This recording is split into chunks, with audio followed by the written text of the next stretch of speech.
Greetings from my second home here in Asuncion, Paraguay. I'm in my temporary apartment. Probably going to get a real apartment in a few months here. I have been married twice. Most of you know this, some of you may not. My first marriage was many years ago as a young, stupid beta male who did literally everything wrong, like most men do in relationships. And my second current marriage is as an alpha male 2.0, where I've done just about everything right. No one's perfect, but just about everything right. And I am now coming up on my fourth wedding anniversary, or marriage anniversary, however you want to consider it, with my wife, Pink Firefly. As of December of 2021, we will be living together for 4 years straight. Together for about 7, living together for about 4, and our marriage is still very good, very strong, very happy, very unlike anything else I've certainly experienced as a beta male under the traditional monogamous models. And in this video today, I thought it might be fun to analyze what I'm doing differently in this current cohabiting relationship with a woman versus what I did in my first cohabiting relationship with a woman. It will be very interesting. And at the end of this video, I will show you the best technique on how to manage a relationship when you live with a woman full time in a romantic context. I am, of course, Caleb Jones. This is Alpha Male 2.0. I make a multi-six-figure location independent income while dating multiple attractive women, even though I'm married, kind of nice. And I teach men like you how to do the same thing.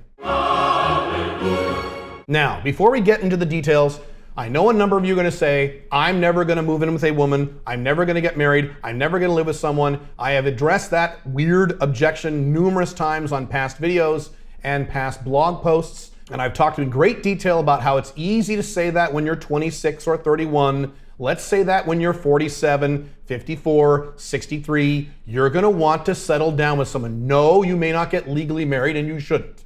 That's good. But you will probably want to settle down in terms of a live-in relationship with a woman who you like. That's just statistically the odds, and the odds are very low that you will never do this. Matter of fact, you can watch a video right here where I talk about why you would want to move in with a woman. You can check that out if you want. And I'm not talking here about marriage or non-marriage. I'm strictly talking here about living with a woman full-time in a romantic context. As I've talked about many times, it doesn't really matter what paperwork you have signed or not signed.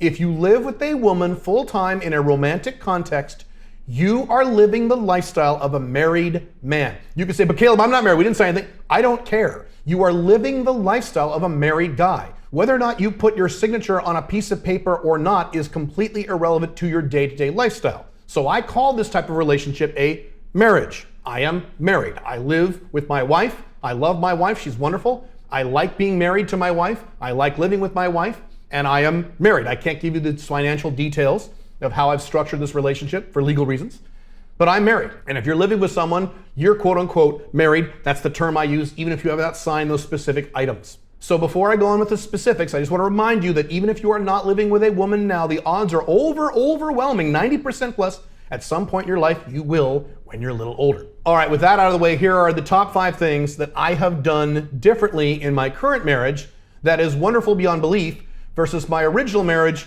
which was kind of a slog and kind of a pain in the ass and kind of a big clusterfuck at the end.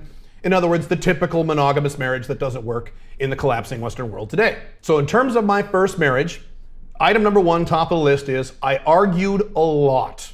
When I was married the first time as a typical monogamous beta male, I argued with my wife at the time, all the time. It was a normal and regular part of the marriage. And if you observe most married people who have been married longer than 3 years, you will find usually the same thing. You will find that in the typical live-in relationship between a man and a woman, married or not, doesn't matter, you'll find that them arguing on a regular basis is a core component of the marriage. It's just part of the relationship. That's why you see so many married people say, well, yeah, we argue. That's part of being married. Wrong. My current wife, Pink Firefly, and I argue rarely. It's rare. And when we do, it's very short and it's very unusual. We both feel weird because it's so strange for us, even after being together for almost 7 years and living together for almost 4. Now that's an important point. When you look at other married or cohabiting couples, you need to only look at couples that have been together longer than about 3 years. As I've examined many times at my blogs in the past, when you first move in with a woman, you go through a period called NRE, new relationship energy. And that is the fun, exciting time when the live-in aspect of the relationship is new and exciting and fun. And you're having sex left and right. And you're so excited to start this new life together. Then if you get married, that's fun. The bachelor party, that's fun.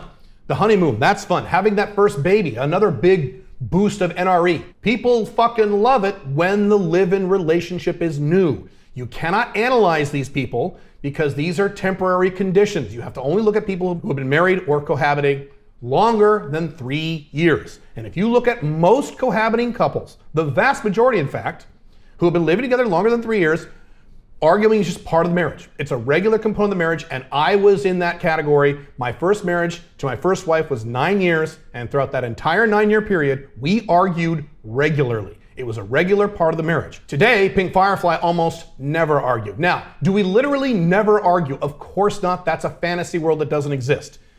But in terms of the number of times we argue in a given year, I could probably count on the number of fingers on one hand. The number of times we argue in an entire year, living together full time. But Caleb, haven't you been away from Pink Firefly a lot this year? That is true. That's accurate. So I'm talking about the relationship as a whole, 7 years together in some form or fashion, and 4 years living together. Yes, this year was a little unusual. But if anything, you could argue, and I would, that us being separated this year for a few weeks at a time throughout the year is difficult on the marriage. If anything, it should be hard on the marriage. Instead, we're doing very, very, very well. Matter of fact, a while back, about a year ago, and I think I mentioned this before, I asked Pink Firefly, I said, be super honest with me. I know you're happy with me, I understand that, but what is the level of happiness you have with me, with your relationship with me? Is it happy? Is it really happy? Is it crazy happy? Or is it orgasmic? Like you're coming every day. That's how good it is. And she looked at me and she said, well, is there a level between crazy, happy, and orgasmic? Is there a level between those? I said, sure. She goes, that. This is after many, many years, 3+ years of living with the same guy. I challenge you to go find a woman who will honestly say that about their relationship with their husband or live-in partner after 3 years, particularly if it's monogamous. Number 2, big difference between my 2 marriages is that in my first marriage, when we argued way too long. And again, this is typical and normal of marriages and live-in couples. When we argued in my first marriage, and we argued a lot, when we argued, we would argue for a long time. We would go and go and go and go, 15 minutes, 20 minutes, 45 minutes, sometimes an hour. And if you've ever experienced this, and the vast majority of you have, haven't you, when you're arguing with a woman you're dating or living with, and you just get more and more angry, and she just gets more and more angry and more irrational, and you start correcting her with your stupid guy logic, and then she gets even more angry. And so when you're finally done 47 minutes later of yelling at each other, you both walk away and nothing is resolved, except you're more angry at each other, right? You know how this works. I remember those days. You scream and yell at each other, and even if you're not screaming and yelling, even if your voice tone is normal, you're arguing and arguing and arguing, getting agitated and pissed off, and then you finally both surrender because you're exhausted.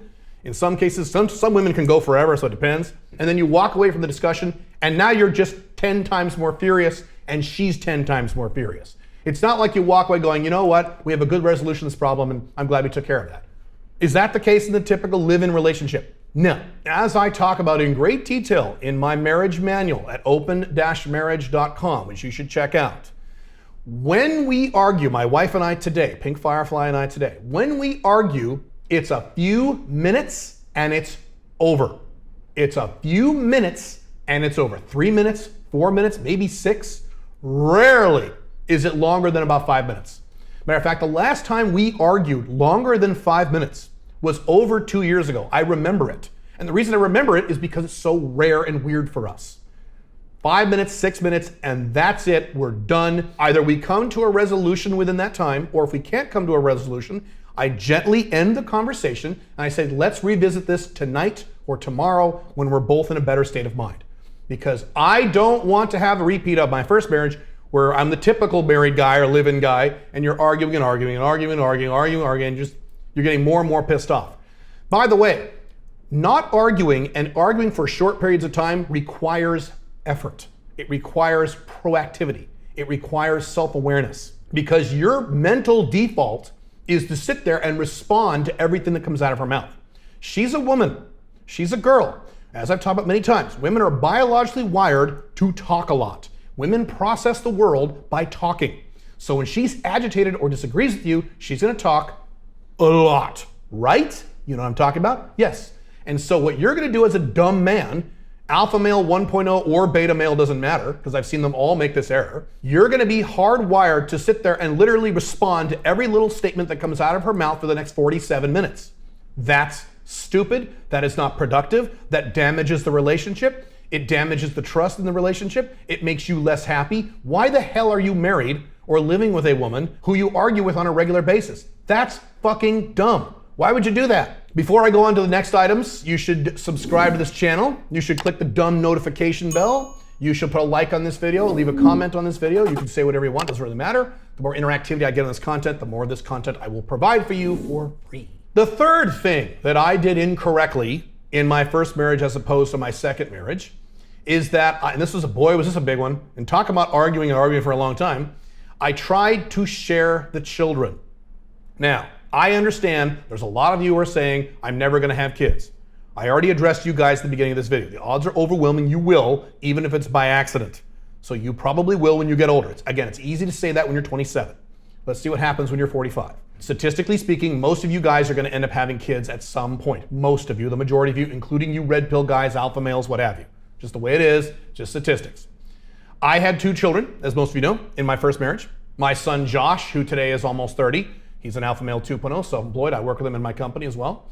And my daughter Alyssa, who is shortly gonna be doing something very big in my business, but I will announce that a little later. When I was married the first time, I made sure that the raising of the children and every detail of raising those kids was 50-50. We shared it 50-50.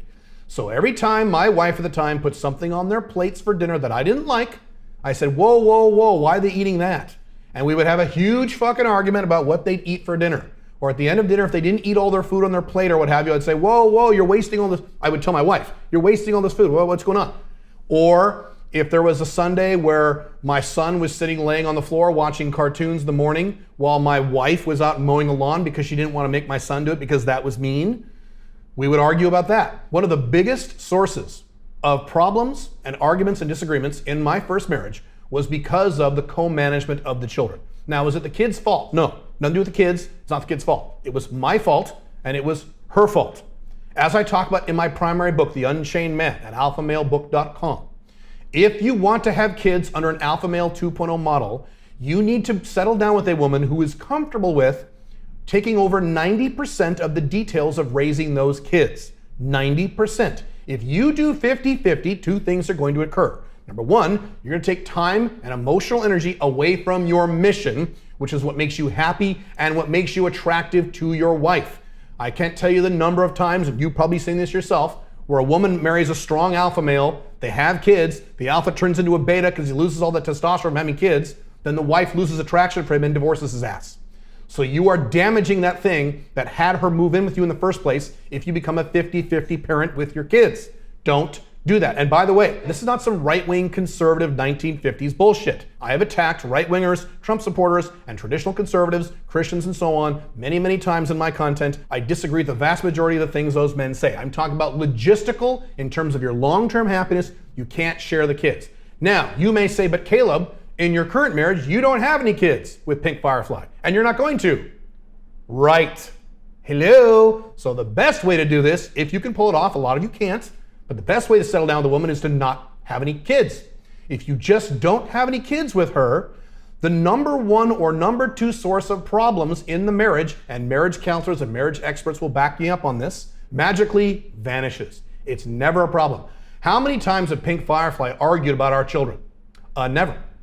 One of the main reasons we almost never argue, and when we do argue, it's just a few minutes, because we don't have any kids. Kind of nice. Now you may say, but Caleb, I really want kids. That's fine if you really want kids. On a scale of 1 to 10, it's an 8, 9, or 10, you really want kids. If that's the case for you, by the way, you need to watch this video right here on how much fucking money it costs to raise kids in the modern Western era. I hope you make a strong 6-figure income and or have a net worth of $1 million or more if you want to raise kids in the West. And if you don't understand what you're doing. But that's a topic for another time. I'm just saying you will have a lower drama, happier marriage if you don't have any children. And the stats are very clear on this. I've quoted them at my blogs. They've tracked the happiness levels of married couples. When they get married, the happiness goes up. As soon as they have kids, their average happiness drops. And it stays low for 20, 25 years until what? The kids move out of the house, then their happiness goes back up again. And I've seen that anecdotally in my own life with long-term married couples I know. Just how it works. No, it doesn't sound very conservative. No, it doesn't sound very traditional. I'm sure your more traditional-minded guys won't like that, but facts are facts. I'm sorry. If you're gonna have kids, she is 90% and you're 10%. If she does things raising those kids you completely fucking disagree with, outcome independence. You take a few deep breaths and you get back to work. Let her raise those kids. That is not where you want to be for the numerous reasons I just described to you. Number 4 biggest difference between my former marriage and my current marriage, and this one is pretty fucking obvious, but it's pretty significant, so I have to include it on this list, is in my first marriage, I was monogamous, therefore she ran my entire sex life. When you promise monogamy to a woman, men don't understand this when they fall in love and get one-itis and get all excited. When you promise monogamy to one woman, she controls your entire sex life because you can only have sex with her. What happens when she says no? Are you gonna try to convince her? Good luck on that once you've been married longer than 3 years. The first few months, you're gonna be just fine. The first year, you might be okay. Getting into that second, third, fourth, fifth year, good fucking luck. And if you don't believe me, go ask a monogamous live-in guy who's been married or living with his girlfriend longer than 3 years and ask them how often they fuck. Never! And make sure he's telling the truth. A lot of people lie about this. Get a few beers in him and then ask him. Our second biggest source of arguments and conflict in my first marriage after the kids was sex. I wanted to have sex and she said no. Or when we had sex, she did what I call wife sex. And if you've been married longer than 3 years, you're gonna relate exactly to what I'm about to say. If you've never lived with a woman more than 3 years, you're gonna be very confused at what I'm about to say, but this is the scenario. Wife sex is when you try to have sex with your live-in wife, and she goes, all right. And she flops on the bed and flips her legs open. She says, all right, let's get this over with. And she checks her watch. And while you're having sex, she's just staring at the ceiling, waiting for you to finish. So that was a regular occurrence in my marriage. And when my marriage was finally over, I made a pact with myself that I would never, ever, ever, ever, ever, ever, ever allow one woman to have that level of control over my sex life. There's no way you can be long-term happy as a man if one woman has complete and total control over when you have sex. There's no way you can make that work unless you are a very, very, very low testosterone man, which is a problem, and you plan on remaining that way for the rest of your life. How many times do you think Pink Firefly and I have argued about me wanting to have sex with her and her saying no? Never. That's literally never happened. Why has it never happened? Well, number one, she rarely says no. Has she ever said no? Yes, she's a woman. That happens sometimes when you live with somebody.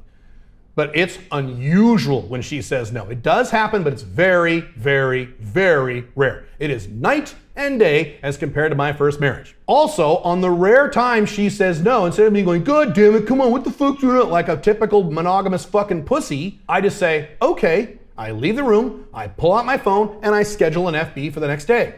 Very simple. She does not control my sex life because that won't work long term. Very simple. Number 5, the 5th biggest difference between my first marriage and my current wonderful marriage with Pink Firefly is that in my first marriage, I legally combined all of my finances with her. I get a headache even just saying that. Even though this is like, my divorce was 15 years ago, so I don't even think about this stuff, but I remember these thoughts like, oh my God, what? So when we got married, we did what everyone who gets married or moves in with a woman does. We got a bunch of checking accounts and put both of our names on it. We got some cell phone accounts, put both of our names on those. We got some insurance plans, put both of our names on those. Whenever we got a house or a lease or what have we, put both our names on those. I did not get a prenup. I certainly didn't get an enforceable prenup, which means that legally speaking, she owned 50% of my assets, even if she didn't earn them, no matter what else happened. Stupid. The third biggest source of arguments we had in that marriage was over money. Why is that?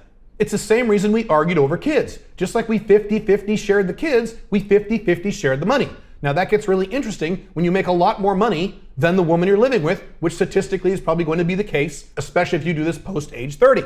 So I made a lot more money than she did. Most of the time she made no money. She was a housewife and I made all the money. Yet I would go out and make all this money and bring it home and she would have 50% say in everything we did with that money.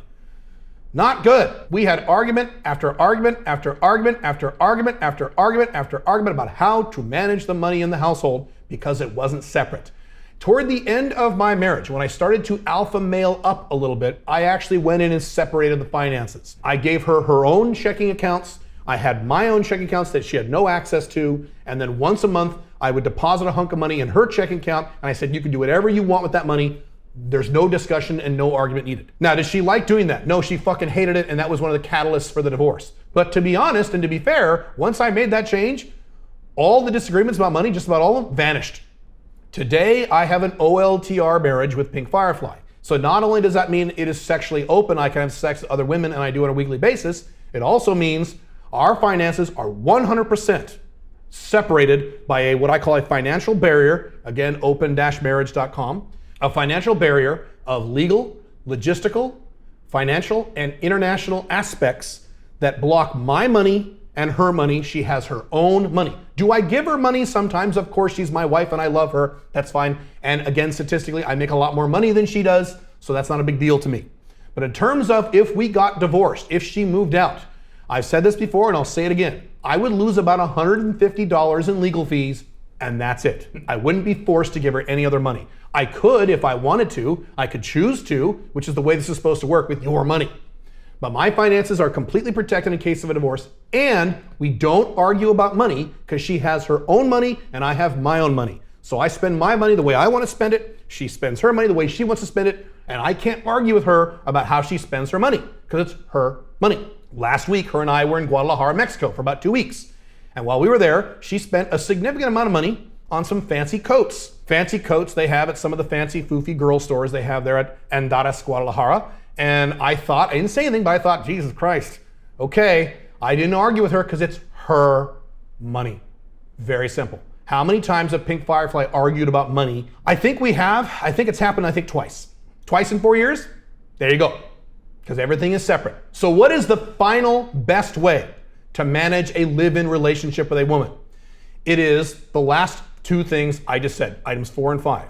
You make sure you are non-monogamous within ground rules. You can agree to ground rules of how you hook up with FBs or when you do it and things like that. You can be flexible about how you do it, but you don't promise eternal monogamy to the woman you live with. That's fucking insane if you want long-term happiness. Number one. Number two, you keep your finances separate. That means they're separate at all times during the marriage, and you have signed enforceable, let me say that again, enforceable prenuptial paperwork that protects you in case of a divorce. In the Western world, most prenuptial agreements or similar are not enforceable. They're not worth the paper they're printed on. So often, if you want to get legally married or move in with a woman with a cohabitation agreement, you may have to move to a different city or, God forbid, a different country where they're enforceable. If it's not enforceable, don't sign it, you moron. Keep your money. Matter of fact, if you want to watch a video that's kind of funny on the things women say when you pitch a prenup, you can watch this video right here, which is one of my most popular videos, strangely enough, on what women say when you pitch a prenup. But those are the differences between my two marriages. I hope this has helped, and I will see you in the next video. Have fun. Bye.